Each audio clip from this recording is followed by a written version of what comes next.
Shubhkaamna Academy. In today's history lecture fourth, we are going to learn about a very important event in Indian history, that is the Revolt of 1857. It was the first time where Indian people like soldiers, kings and common people came together to fight against the British rule. This revolt is also known as the first war of Indian independence. Let's understand why it is happened, who were the brave leaders and what happened after it. Let's begin.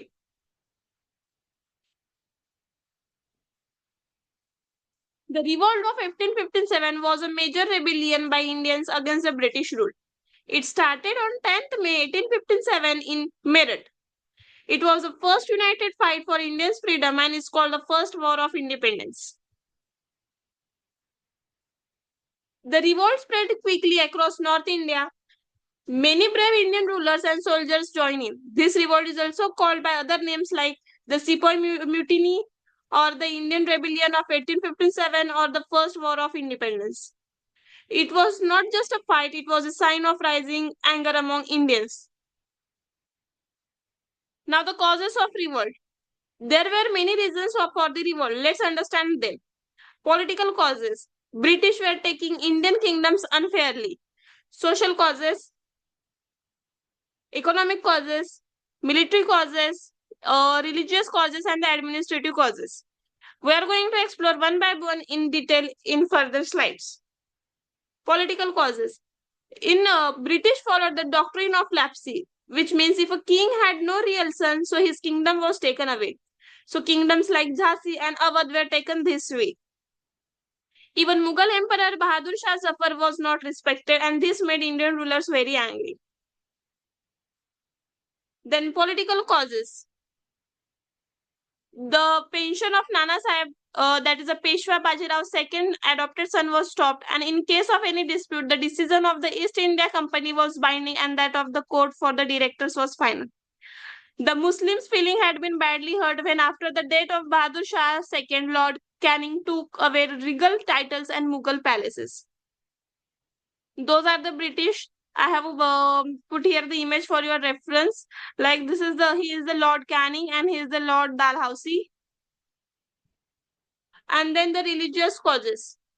Hindus and Muslims were forced into Christianity. They forced to change their religion. Then they passed new laws to stop the old traditions. They tried to spread Christianity and hurt religious feelings of both Hindus and Muslims, and this made Indian feels like their religion and culture were under attack. Again, same with the social causes, like the British were rude and used abusive and insultive language. The practice of sati was abolished, and the child marriage, infanticide, and the polygamy were not allowed. And the European juries allowed European criminals with little or no punishment. Economic causes. Farmers were forced to pay high taxes. Craftsmen lost their jobs as British goods replaced Indian handmade items. The British bought raw materials at cheap prices and sold finished products at high prices, and this made Indian poorer and jobless. Then the administrative causes.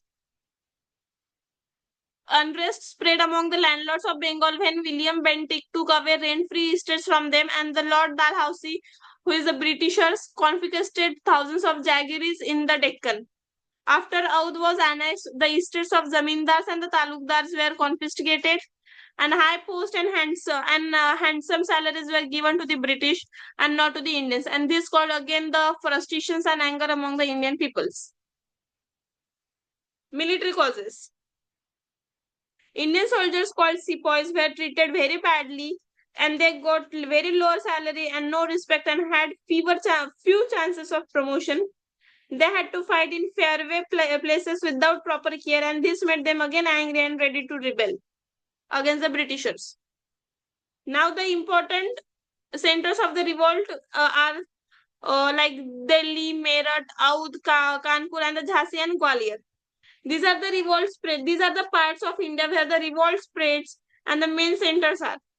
In Delhi, which is led by the Bahadur Shah Zafar, whereas Kanpur, which is led by Nana Sahib, Lucknow, led by Begum Hazrat Mahal, Jhansi, were led by the Rani Lakshmibai, and the Gwalior, which is strong fight by Tantia Tope.